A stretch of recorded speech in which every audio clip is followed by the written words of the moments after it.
Que debe quedar de mensaje es que la edad cronológica no es lo mismo que una edad biológica o una edad funcional, y eso lo vivimos diariamente, ¿cierto? Uno dice, esta persona tiene 90 años, pero parece de 65, de 70 o menor, porque es muy funcional. Entonces, lo primero que hay que quitar es como el rótulo de que porque la cédula dice 80, este paciente tiene 80. No.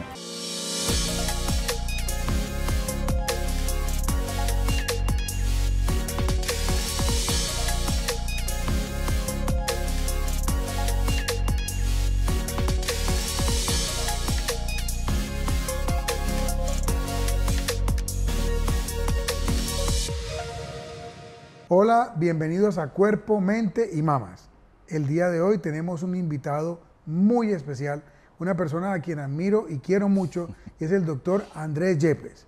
Andrés es médico internista de la Universidad Pontificia Bolivariana, es médico oncólogo clínico del Instituto Nacional de Cancerología y tiene muchos estudios adicionales en oncología integrativa, nutrición oncológica, que ha estudiado en Barcelona, en la Universidad de Buenos Aires. Tiene uno de aquí,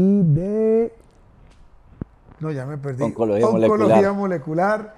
Tiene una formación en fitoterapias y terapias para el cáncer. Y hoy vamos a hablar de una formación específica que tiene en oncogeriatría, que es un tema en el cual me generó mucha emoción oírlo en su última conferencia recientemente, y yo no quería que nos perdiéramos y que sobre todo todos ustedes pudieran asistir a esta presentación, porque me parece un tema fundamental. Andrés, bienvenido. Hola Fernando, muchas gracias por la invitación, hombre. Cuéntanos, Andrés, llevas ya muchos años de experiencia en la oncología. ¿Por qué te han interesado tantos temas y tan diversos? Buena pregunta. No, yo creo que primero he sido un convencido que en general uno no tiene que hacer lo mismo que los otros hacen. Eso es uno, ¿cierto? Como tener algo también que sea como diferenciador, creo que eso me ha interesado, ¿cierto? Lo otro es que creo que a veces nos quedamos corticos en poder ayudar al paciente desde muchas aristas. Por ejemplo, los pacientes preguntan mucho por cierto tipo de fármacos, productos naturales, suplementos, y hace por ahí 8 años pues dije, esto, ¿por qué los pacientes lo utilizan tanto? Empezar como a estudiar, a investigar, ahí me relacioné con la oncología integrativa. Pero es eso, es que a veces de pronto nos quedamos cortos. Creo que el paciente necesita unas asesorías que puedan ser mucho más completas, y pues ahí he ido metiendo como cositas desde la parte de oncología. ¿Y a ti te gusta estudiar? Sí, mucho. ¿Y a ti te Sí, gusta ojalá. estudiar? Muy bien. Recientemente compartimos la conferencia que hablaste sobre oncogeriatría, y es un tema fundamental. Primero, quisiera que porfa pudieras contar qué es la oncogeriatría. Bueno, digamos que el enfoque del paciente de edad avanzada, en general los mayores de 65 años, son pacientes que obviamente pues ya los consideramos como esa tercera, cuarta edad y ahí en adelante. Pero el enfoque específico para esa población es lo que ha derivado en que haya obviamente una evaluación geriátrica, pues porque existe como tal una especialización en geriatría, que es de muchísima utilidad, pero desafortunadamente hay muy pocos especialistas en nuestro medio. Y a partir de ahí, pues digamos que se vincula el tema de manejo de pacientes con cáncer. Entonces esa población, que cada vez vemos más, pues tiene que tener un enfoque desde el punto de vista oncogeriátrico. Claro, y ustedes también se apoyan en muchos sentidos de geriatras, Claro. que los ayudan pues con su manejo de geriatría, así como los geriatras del oncólogo cuando el paciente tiene un cáncer. ¿En qué momento de la vida, sabes, una persona se considera ya como un adulto mayor? Sí, Porque, pues porque han ido como bajando Digamos que hay clasificaciones Sí, y Organización Mundial de la Salud y demás, pues hablan en general de tres grandes grupos a sí. partir de los 65 años. Entonces, entre 65 y 70 se ha considerado como ese adulto mayor y a partir de los 70 pues ya se considera obviamente una persona que diríamos de edad más avanzada o el anciano. Y a partir de ahí pues es como la clasificación que tenemos como de puntos de corte desde la parte de edad. Han salido, yo creo que más es como memes desde el punto de vista de que nos bajaron y que Sí, el sí. joven y el adulto joven y que Ujú. entonces yo ya soy más joven que lo que era antes. Yo creo que pues ese como tal no todavía no se ha hecho reclasificaciones, pero sí digamos que el punto de corte es a partir de los 65 Ok. donde tenemos que tener un enfoque distinto de esos pacientes. Y resulta interesante es porque el cáncer se presenta con más frecuencia en gente mayor.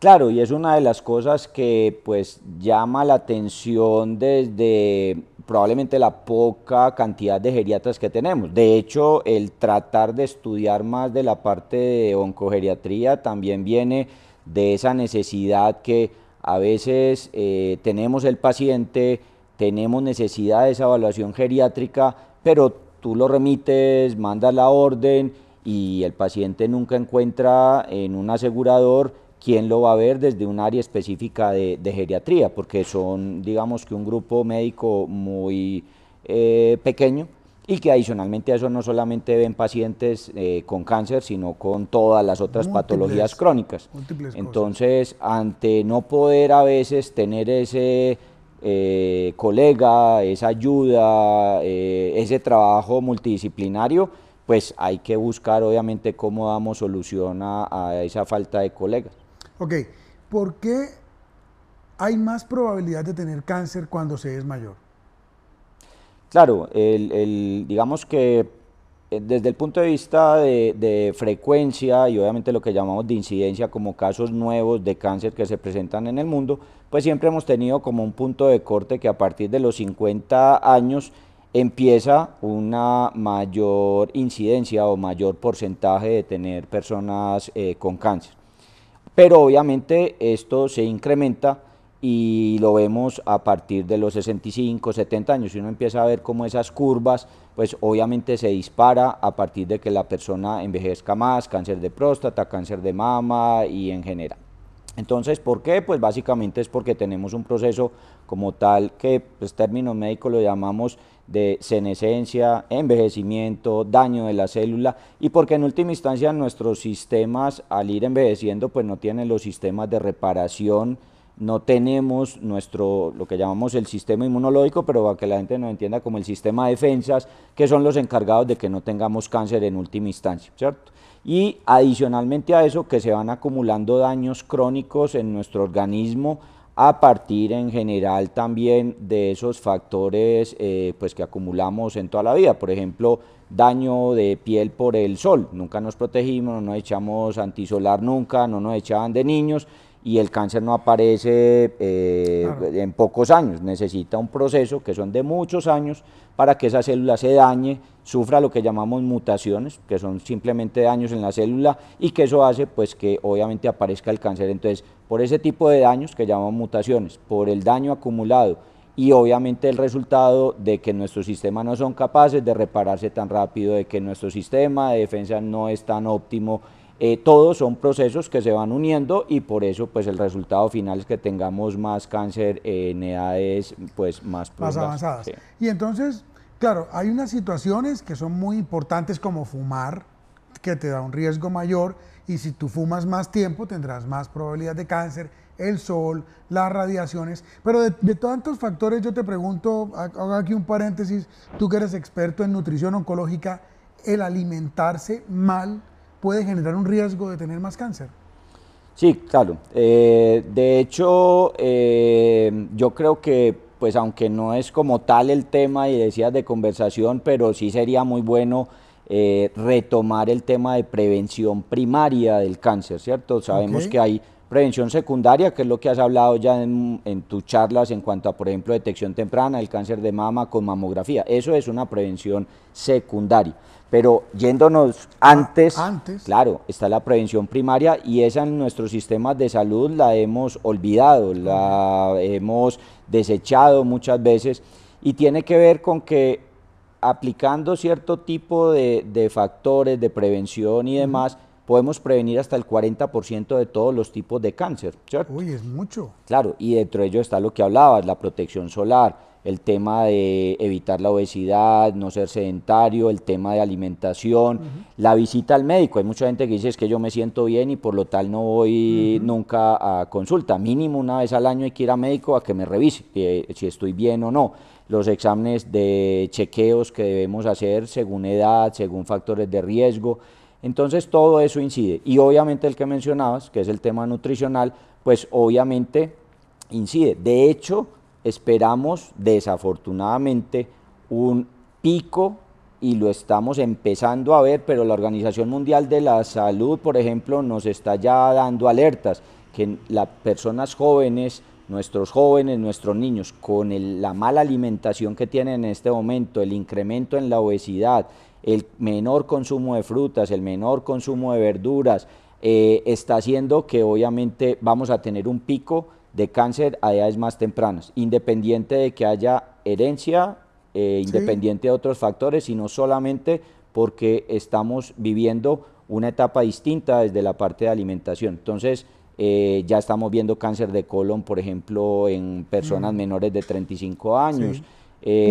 Claro, y gástrico, por ejemplo.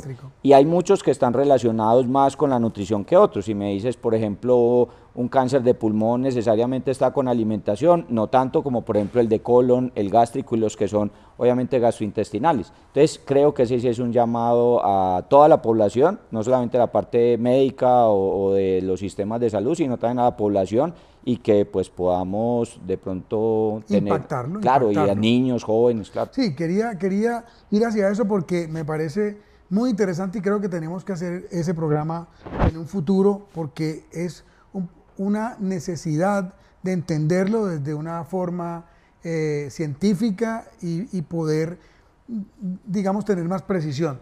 Yo te quiero preguntar algo. Yo escucho mucha gente, nosotros tenemos muchos pacientes con cáncer de mama, muchas pacientes con cáncer de mama que son adultas, mayores bastante, y la familia o ellas mismas dicen, ya yo estoy muy vieja para tratarme y por eso no me quiero tratar. ¿Te toca con alguna frecuencia? Sí, claro, claro. ¿Y qué les dices?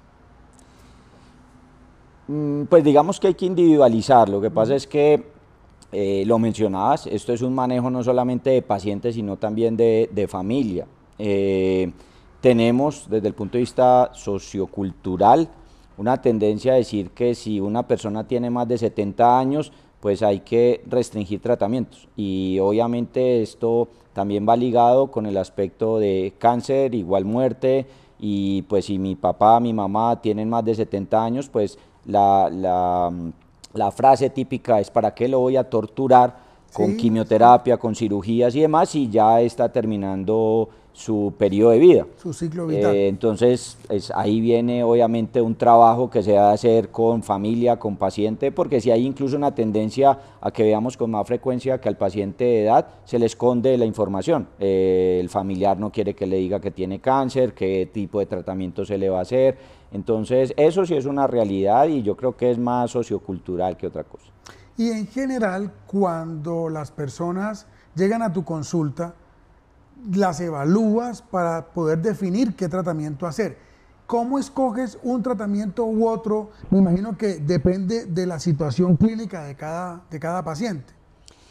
Sí, yo creo que lo más importante y de pronto hasta lo que debe quedar de mensaje es que la edad cronológica no es lo mismo que una edad biológica o una edad funcional y eso lo vivimos diariamente, ¿cierto? Uno dice, esta persona tiene 90 años, pero parece de 65, de 70 o menor, porque es muy funcional. Entonces, lo primero que hay que quitar es como el rótulo de que porque la cédula dice 80, este paciente tiene 80. No, hay una cosa que debemos evaluar, que es la edad funcional o biológica.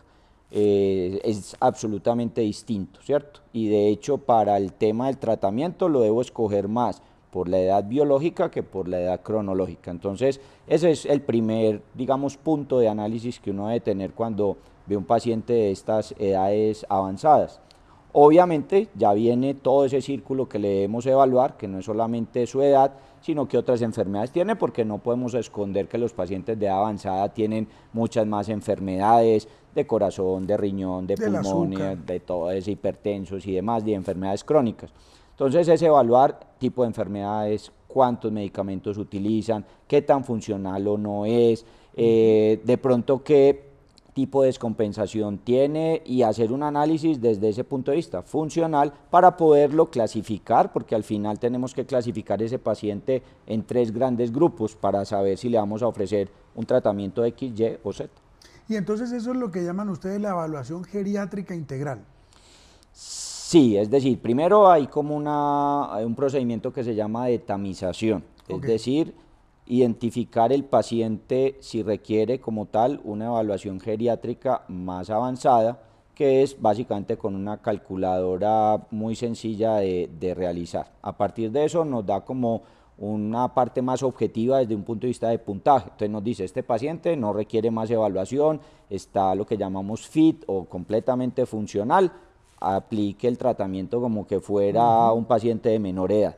Y quedan 2 grupos que hay que hacer una evaluación más profunda, que se llama una evaluación geriátrica multidimensional, donde yo tengo que ya tratar de clasificarlo si es un vulnerable o un paciente que es como el intermedio, zona gris diría yo, y el que está pues obviamente en una situación de franca fragilidad. Entonces esos aspectos ya es lo que llamamos una evaluación geriátrica multidimensional, que ya incluye otro tipo de evaluaciones que probablemente para ponerlo también en el tema de colegas, a veces se hace muy difícil hacerlo en consulta porque tienes que hacer un montón de cálculos, de pronto de evaluaciones, entonces otras calculadoras, más tiempo, porque tienes que evaluar lo nutricional, la parte cognitiva, la parte social, funcional, de síndromes geriátricos que también son importantes para marcar como esa funcionalidad. Entonces es dispendioso, pero se requiere.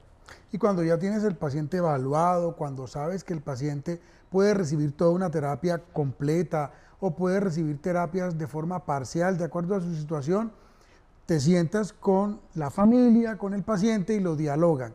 Pero quisiera que profundizáramos un poquito en ese aspecto, porque me pasa con muchísima frecuencia. Llegan personas a la consulta y suele pasar que entra primero el familiar y te dice en voz baja, por favor, tiene una masa y tiene cáncer, pero no le vaya a contar y no le diga la palabra cáncer. ¿Cómo enfrentas tú esa situación cuando te hacen esa solicitud? Claro, hay algo que desde el punto de vista de oncología, dolor y cuidado paliativo, psicología oncológica, es un término que se ve muy frecuentemente, que es la conspiración del silencio. Oculte la información y solamente de una yo siempre les menciono que es como engañar, como tapar, porque no es dar obviamente de pronto una consulta plena. Creo que subestimamos también al adulto mayor, ¿cierto? Porque a veces los familiares, pues y me pongo del lado de los familiares, pues creemos que va a ser muy impactante para un paciente de esta edad de pronto decirle cáncer o que pues hay que hacer una quimioterapia, etcétera. Pero son los que más fácil captan. Cuando ya hablas con el familiar, es más dispendioso, sí, porque eso que dices es cierto, le tocan a uno la puerta, entran antes de la consulta, le cuentan el entorno que están viviendo, y hay que, pues yo digo que también es un enfoque desde lo que siempre repetimos, interdisciplinariedad, porque necesitamos ayuda de psicología oncológica, de dolor y cuidado paliativo, de otros especialistas que también nos den la mano para transmitir una información, y porque adicionalmente a eso todas las familias no son iguales, tienen contextos diferentes, probablemente esa persona sea una de estas abuelas, lo que llamamos matronas aquí en Antioquia, que son las que pues tienen más importancia en la familia, hay que enfocarlo de una manera distinta, o es esa persona que se murió el esposo recientemente, por ejemplo, en mujeres con cáncer de mama. Entonces yo creo que es conocer todos esos datos, poder transmitir una información que digo que no necesariamente tiene que ser tan impactante como decirle, señora, usted tiene cáncer, Sí. sino manejarla como obviamente hemos aprendido en la cátedra. Sí, yo percibo, y es la experiencia que tengo, que en general cuando suele entrar el paciente, ya que han hecho la antesala y viene el paciente, si se es cálido, si no se utilizan palabras bruscas, suele pasar que es evidente que el paciente entiende todo lo que está pasando y colabora.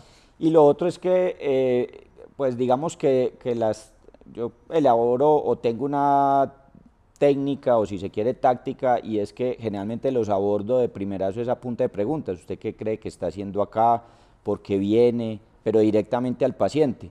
La gran mayoría dice, pues doctor, yo aquí entré, esto es un centro de oncología, vengo a que me diga qué cáncer tengo. Muchos responden, Sí. o sea, ya saben a qué van porque les dijeron va donde el médico oncólogo, entró y el primer letrero que ven es unidad de cancerología, ellos saben y obviamente entienden todo eso. Y creo que alivia, ¿no? O sea, permite por lo menos hablar.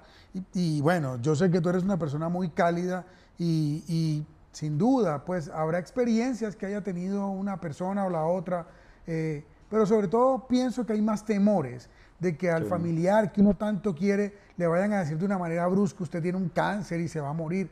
Eso pues al menos no va a pasar con el doctor Yepes y con la mayoría de los oncólogos Sí, no, que conocemos. Tratamos de ser muy cálidos con todos y acompañarlos. Pero entonces viene la pregunta de regreso. Cuando te dicen, yo no aguanto esa cirugía, o doctor, ¿será que aguanta esa cirugía? E indudablemente ya explicaste, hay unos criterios para valorarlo, pero cuando el paciente en tu concepto médico sí la aguanta, ¿cómo lo abordas? ¿Cómo los acompañas a que quiten el miedo y tomen la decisión de hacer algo más? Sí, yo creo que dentro de esa individualización que hacemos de los pacientes, si es un paciente 70 años con cáncer de mama, por ejemplo, y está en una enfermedad temprana, o sea, que tengo posibilidad incluso de curarlo, obviamente tengo que buscar que acepte los tratamientos que van a ser mejores para él. Dentro de, obviamente, ese enfoque multidisciplinario, pero creo que debemos tratar de agotar todo lo que sea posible en un escenario de posible curación para ese paciente si la enfermedad está temprana, no se ha diseminado como llamamos, pues que es lo que denominamos metástasis, pues hay que buscar que de pronto se pueda hacer el mejor tratamiento para él. Yo creo que es lo que hemos perdido con unas consultas a veces tan cortas, pero es de hablar, es de resolver preguntas, que los pacientes queden tranquilos con la información, y también creo que me ha funcionado es no colocarlos, como decimos, entre la espada y la pared. O sea, uno no tiene que tomar una decisión en ese momento, a veces es la primera consulta y queremos desde la parte médica que nos diga ya si se opera o no se opera. Creo que esa presión también hace que ellos tengan miedo. Entonces es darles tiempo, conversen en familia, vayan a la casa, eso también funciona, y yo creo que ellos al final se terminan dando cuenta que estamos tratando de ofrecerles lo mejor para ellos, no necesariamente para ni familia ni el médico, sino para ellos como pacientes. Bien, estamos hablando con Andrés Yepes, oncólogo clínico. Específicamente estamos hablando hoy con él de una de sus especialidades, que es la oncogeriatría.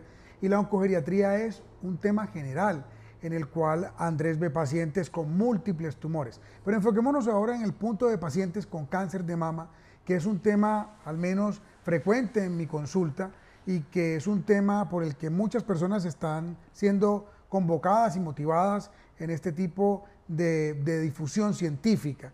En pacientes con cáncer de mama, ¿ves más un tipo de cáncer que de otro tipo de cáncer, o cualquier cáncer de mama se puede presentar?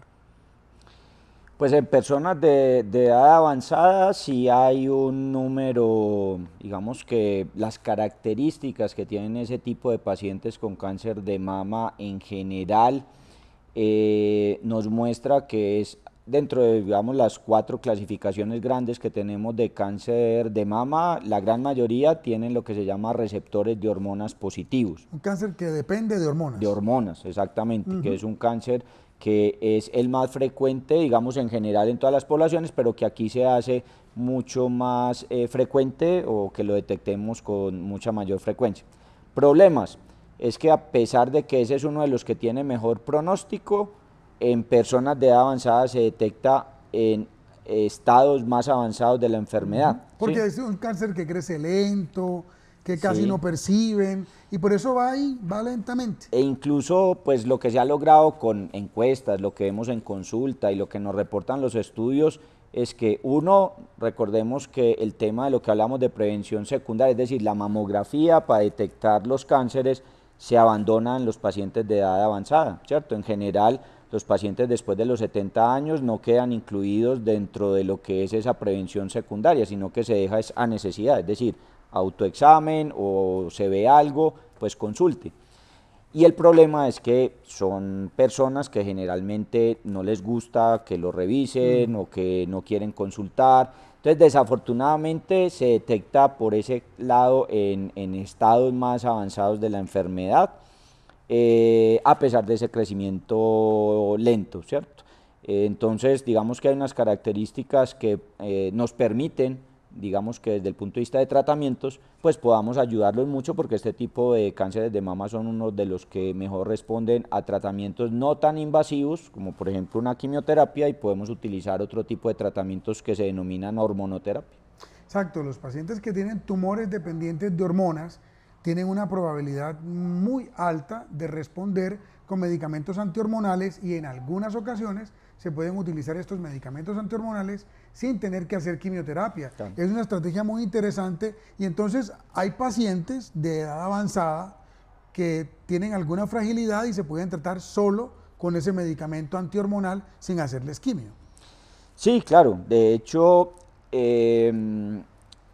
a ver, a veces incluso no es tampoco tan fácil porque hay buena respuesta a tratamientos hormonales, es en pastillas, se lo pueden tomar en la casa, pero también los estudios que tenemos nos demuestran que el paciente de edad avanzada es uno de los menor adherentes a las terapias cuando son tomadas. O sea, tienen tanta polifarmacia, tanto medicamento, y como la gran mayoría de estos medicamentos hormonales pues da síntomas que para ellos son molestos, les dan los dolores articulares, los dolores musculares, a veces pueden tener esas oleadas de calor molestas y demás, se ve que dentro de todo ese grupo de pacientes, más o menos el 35% abandonan la terapia en los primeros 2 años y estamos calculando terapias mínimo generalmente a 5 años. Claro. Entonces hay que hacer por eso un trabajo mucho más intenso con familiares o el acompañante, con el mismo paciente, tratando de que pues tengamos como esa adherencia a pesar de los efectos secundarios. Voy a aprovechar ahí que hablaste de los familiares y de los cuidadores. ¿Cómo es un trabajo habitual con cuidadores? ¿Qué se les dice? ¿Qué se les puede sugerir? Yo creo que es la base del tratamiento para el paciente de edad avanzada, ¿cierto? En oncogeriatría creo que si uno no vincula de una forma muy activa, porque sí lo hacemos como en los otros pacientes y de otras edades, pero aquí sí que es importante el tema de uno, educar al cuidador o a las personas que van a estar alrededor de esa persona, porque sabemos que igualmente pueden tener temas de trastornos cognitivos, esos periodos de amnesia, entonces el pastillero es gigantesco y a ellos se les olvida. Entonces, quien va a ser el cuidador o cuidadores, pues obviamente hay que hacerle también un trabajo de educación, ¿cierto? Entonces, ahí viene en última instancia parte del éxito de las terapias. Hay que hablar con ellos, hay que también vincularlos con ese proceso, darles educación, casi que ellos se vuelvan como el oncólogo en casa para el paciente, que sepan cuándo los deben llevar a una consulta de urgencias o una prioritaria, qué cuidados deben tener, qué les deben dar de pronto de comer, cómo cocinan en la casa, qué mercado hacen en la casa. Creo que eso garantiza dentro de lo posible que haya una mejor adherencia y mejores resultados al tratamiento. Y cuando hay necesidad de utilizar quimioterapia y el paciente la puede recibir y tú dialogas con ellos y dices, aquí va a tener que utilizarse quimioterapia, porque es muy importante, por ejemplo, en tumores HER2 positivo, HER es con H, HER2 positivo, ese es un tipo de tumor que muestra una agresividad mayor, pero que tiene muy buena respuesta con terapias de vacunas o monoclonales que se llaman y quimioterapia, y a veces la familia te dice, doctor, es que la quimioterapia le puede hacer más daño. ¿Cómo sueles tratar de convencerlos del beneficio del tratamiento? Claro, el tema con el cáncer, como pues ya sabemos, genera muchos mitos y en la sociedad hay muchos mitos relacionados con cáncer, tratamientos y pues si la palabra cáncer Es impactante. impacta Ujú, ahora quimioterapia. Cuando tú mencionas quimio, pues se imaginan ujú. inmediatamente que el paciente va a estar postrado en cama, vomitando, pues todo lo que sabemos desde el punto de vista de quimioterapia. Pero hay que entender que tenemos más de 160 medicamentos diferentes para el tratamiento del cáncer. No todos tienen los mismos efectos secundarios, no todo paciente tiene esa alteración desde el punto de vista de la respuesta que tenga al medicamento. Hay organismos que no les da los síntomas que esperamos, hay unos que les puede dar más diarrea, otros más náuseas, otros más vómito, o a otros digamos que les da un poquito de cansancio, esa fatiga y nada más. Entonces ahí sí se vuelve muy importante lo que hablábamos, individualizar, escoger bien el paciente, escoger bien la terapia y obviamente explicar muy bien al paciente, porque hablabas del HER2, pero también tenemos un pico en esta población que es el triple negativo, que aparece en edades también tardías y hace como un nuevo pico fuera Sí, del paciente de edades muy tempranas, en edades tardías vuelve y hace como otro pico de incidencia, el que llamamos triple negativo, que es aquel que no depende de hormonas, que no tiene eso que mencionabas del HER2, pero que incluso es uno de los más agresivos. Entonces, ese necesariamente hay que poner tratamientos de quimioterapia. Entonces, creo que es igual lo que hablábamos, educación, mostrarles la realidad de los tratamientos, todo el soporte que tenemos ya también para los pacientes, para que no vomiten, para que no se sientan tan mal, el acompañamiento de enfermería, el seguimiento que hacemos a veces incluso con médicos que llamamos de soporte, donde debe haber ese acompañamiento, que tengan posibilidad de resolver todas las dudas dentro de estos centros oncológicos, que haya alguien que los oriente, que los pueda guiar, y creo que ahí pues podemos llegar como a buen término con el uso de quimioterapia. claro. Entonces, todo esto implica que en algún momento también puede darse la posibilidad de un paciente que no tiene la indicación por sus alteraciones de salud de recibir el tratamiento. Entonces también hay que saber detenerse y decir, no se puede tratar. ¿Cómo se orienta esta situación tan dolorosa y tan difícil con una familia? Yo creo que y lo hemos aprendido mucho del soporte con los médicos de dolor y cuidado paliativo, ¿cierto? Uno no debería mencionar no hay nada para hacer, sino que Ujú. siempre hay mucho para hacer, así no sea Ok, con tratamiento necesariamente oncológico, así no haya quimioterapias o hormonoterapias o demás. Siempre he pensado, y dentro de la parte de oncogeriatría aprendemos que de todas formas debemos brindarle al paciente muy buena calidad de vida para los años que queden, y en general decimos que la buena atención, la buena salud, lo que debe hacer es agregar vida a los años, ¿cierto? Que podamos en última instancia que a estos pacientes, independiente del tiempo que les quede por este territorio nuestro, pues que podamos brindarle lo mejor, pero que sobre todo tengan calidad de vida.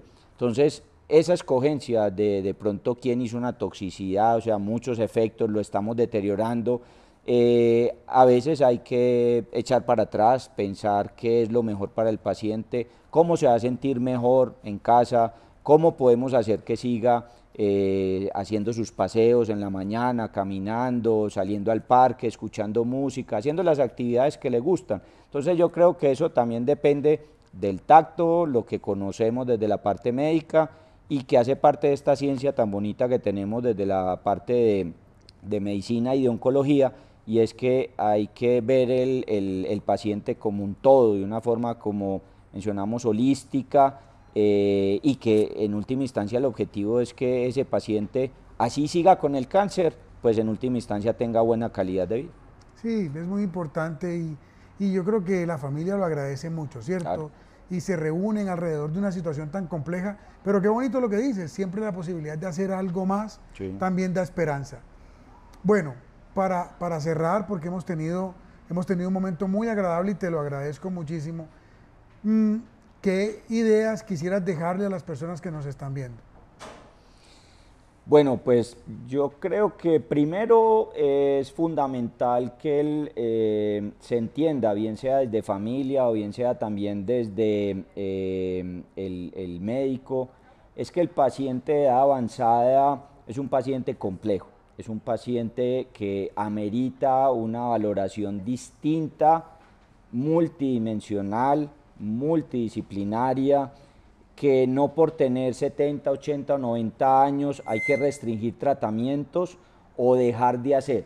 El paciente debe ser bien enfocado, bien clasificado y que se le dé lo que necesita desde su contexto de fragilidad o de ser un paciente obviamente en perfectas condiciones.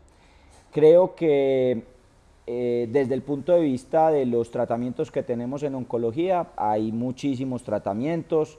Déjense orientar, comenten todas las dudas que tengan con el médico tratante, hablen en familia, tomen decisiones que sean con mucha evidencia, que no necesariamente lo que dicen las redes y en muchas cosas, que también pues creo que es un tema que a veces abordamos, y es que en ocasiones a veces toman decisiones que no necesariamente tienen una sustentación científica. Entonces, la invitación es a que, independiente de que sea un paciente de edad avanzada es un paciente que puede ser tratado, que puede ser incluso curado del cáncer, y que lo importante es que le brindemos calidad a esos años que le quedan de existencia. Oh, ha sido realmente fantástico. Andrés, muchísimas gracias por acompañarnos. Si alguien te requiere contactar, si alguien... Claro, yo hago mi consulta principalmente de todos estos temas de oncología geriátrica, oncología integrativa en el Centro Oncológico de Antioquia. Vamos a dejar aquí los datos del WhatsApp donde nos pueden conseguir, contactar. Y pues obviamente en redes, pues principalmente en Instagram, ahí también les dejamos los datos y con el mayor gusto en lo que les podamos ayudar.